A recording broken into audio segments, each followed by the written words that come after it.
guys, welcome to my new blog. ବହୁତ ଦିନ ପରେ ଭିଡ଼ିଓଟା ଆରମ୍ଭ କରୁଛି। ରାତି ଏବେ ଆସି ଦେଖୁଛି ଆପଣଙ୍କୁ ରାତି ଏବେ କେତେଟା ହେଇଛି। କାଲି ଦେଖିବାଠୁ ଏବେ 12ଟା ବାଜିବା ପାଇଁ 15 ମିନିଟ୍ ବାକି ଅଛି।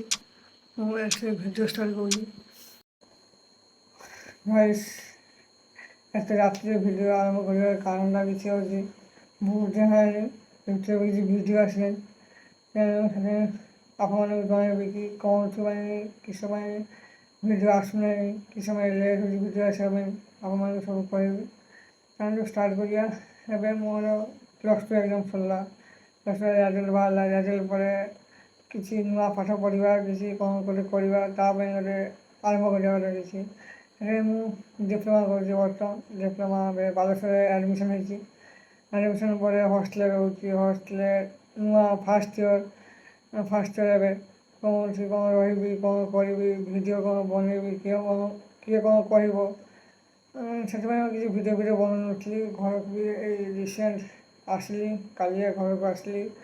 ତେଣୁ ଘରକୁ ଆସିଲାରେ କିଛି ଭାବିଲି କାହିଁ ଭିଡ଼ିଓ ବନେଇବି ଆଉ କାହିଁ ବନ୍ଦ କରିବି, ପୁଣି ଷ୍ଟାର୍ଟ କରିବି। ସେ ଭାବି ମୁଁ କହିଲି ନାହିଁ, ଆଜି ଭିଡ଼ିଓଟା ବନେଇବା, ସବୁ କିଛି ଜଣେଇବି ଆପଣମାନଙ୍କୁ କ'ଣ ପ୍ରୋବ୍ଲେମ୍ ହେଉଛି। ତେଣୁ ସେଥିପାଇଁ ଆଜି ଭିଡ଼ିଓଟା ଆରମ୍ଭ କଲି। ତାପରେ କିଛି ତ ଟିକେ ପ୍ରୋବ୍ଲେମ୍ ରହୁଛି, ଟିକେ ଇସ୍ୟୁ ରହୁଛି, ସେଥିପାଇଁ ଭିଡ଼ିଓ ଆସିବା ବନ୍ଦରେ ଅଛି। ଏହାପରେ ଭିଡ଼ିଓ କଣ୍ଟିନ୍ୟୁ ଯେଉଁଭଳି ଭାବରେ ଭିଡ଼ିଓ ଆସେ ସେଭଳି ଭାବରେ ଭିଡ଼ିଓ ଆସିବ। କିଛିଟା ଇସ୍ୟୁ ରହୁଛି, ତେଣୁ ସେଥିପାଇଁ ଭିଡ଼ିଓ ଆସିପାରୁନି। ଏହାପରେ ଦୁର୍ଗା ପୂଜା କଣ୍ଟେଣ୍ଟ ଅଛି, ତାପରେ କିଛିଟା କଣ୍ଟେଣ୍ଟ ଅଛି, ସେଭଳିଆ ଏଭଳିଆ କ'ଣ ଭଲ କଣ୍ଟେଣ୍ଟ ସବୁ ବାଛି ରଖିଛେ। ସେ ଆଉ ଆସିବ ଭିଡ଼ିଓ, ଭଲ ଭିଡ଼ିଓ ଆସିବ ଆଗକୁ। ତେଣୁ ଟିକେ ନୂଆ କଲେଜ ଯାଇଛି, କ'ଣ ପାଠ ଟିକେ ପ୍ରେସର୍ ରହୁଛି, ସେଥିପାଇଁ ଭିଡ଼ିଓ ଟିକେ ଆସିବା ଲେଟ୍ ହେଉଛି ଭିଡ଼ିଓ ଆସିବା ପାଇଁ। କିଛିଟା ଟିକେ ଇସ୍ୟୁ ରହୁଛି, ଆଉ କିଛିଟା ଟିକେ ପ୍ରୋବ୍ଲେମ୍ ରହୁଛି, ମାନେ କିଏ କ'ଣ କହିବେ, ହେଲେ ମୁଁ ଭାବିଲି ଯିଏ ଯାହା କହିବାରେ କ'ଣ ଅଛି। ମୁଁ ମୋର ଭିଡ଼ିଓ ବନାଉଛି, ମୁଁ ମୋର ଭିଡ଼ିଓ ବନେଇଲି, ମୁଁ ମୋର ଛାଡ଼ିଲି, କାହାର କିଛି କହିବାରେ ମୋର କିଛି ଫରକ ପଡ଼ିବନି। କାରଣ ନିଶ୍ଚୟ କହିବେ, ଲକ୍ଷେ ହଜାର କହିବେ, କିଏ ଭଲ କହିବେ, କିଏ ମନ୍ଦ କହିବେ। ତେଣୁ ମୁଁ ଭାବିଲି କାହିଁକିନା ମୁଁ କାହିଁକି ମୋର ଇନକମ୍ଟାକୁ ବନ୍ଦ କରିବି। ମୁଁ ଯେଉଁ ପାଖରୁ ମାନେ ପଇସା ଆର୍ନିଂ କରିବା ପାଇଁ ଚାହୁଁଛି, ସେଟାକୁ କାହିଁକି ମୁଁ ବନ୍ଦ କରିବି। କିଏ ମୋର ଭାବିଲି ଭିଡ଼ିଓ ପାଇଁ ବନ୍ଦ କରିବି। ଭିଡ଼ିଓକୁ ଯେଉଁ ରେଗୁଲାର ଭିଡ଼ିଓ ଆସିବ ଏହାପରେ, ହେଲେ ମୁଁ ପ୍ରୟାସ ରଖିଛି, ପୁରା ଚେଷ୍ଟା ରଖିଛି। ଏବେ ଟିକେ ଘରକୁ ଆସିଛି, ମାନେ ଟିକେ ଘୋରା ବୁଲା ରହିବ। ତେଣୁ ଆଜି ଭିଡ଼ିଓଟା ଏତେ ରାତିରେ ଭିଡ଼ିଓ ବନାଉଛି, ମାନେ ବୁଝିପାରୁଛେ ମୋ ଭିତରେ କ'ଣ ଭଳିଆ ଜୋସ୍ ଗୋଟେ ଅଛି ବୋଲି ସେ ଭିଡ଼ିଓ ଆରମ୍ଭ କଲି ଏତେ ରାତିରେ ବୋଲି। ତେଣୁ ସେଇଭଳିଆ ଟିକେ ରହୁଛି। ବହୁତ ଦିନ ଛୁଟି କଟା ହେଇନି, ଏବେ ଆଉ ଛୁଟି ଅଛି କିଛି। କାଲି ଛୁଟି କଟା ହେବ, ପୁଣି କାଲି ଭିଡ଼ିଓ ଆସିବ, କାଲି ଭିଡ଼ିଓ ବନେଇବି, ଆପଣମାନଙ୍କୁ ଦେଖେଇବି। କାଲିର କଣ୍ଟିନ୍ୟୁ ପୁରା ଆରମ୍ଭ କରିବି କାଲି ପାଖରୁ। ଦେଖିବା କେତେ କ'ଣ ଯାଉଛି, କିସ କରୁଛି। ଯେଉଁ ସମୟରେ ଲୋକମାନେ ରାତି 12ଟା ପାଖାପାଖି ଲୋକମାନେ ଶୋଇଯାଆନ୍ତି, ସେ ସମୟରେ ମୁଁ ଚାହୁଁଛି ଦେଖିବାକୁ ମାନେ ନିଦ ହଜିଯାଏ। ଯେଉଁମାନେ ରାତିରେ ହଷ୍ଟେଲରେ ରହୁଛି, ହଷ୍ଟେଲରେ ରହିଲାକୁ ମୁଁ ସକାଳ ହେଲେ ରାତି ଶୋଇବା ପାଇଁ ରାତି 12ଟା ପାଖାପାଖି ହେଉଛି।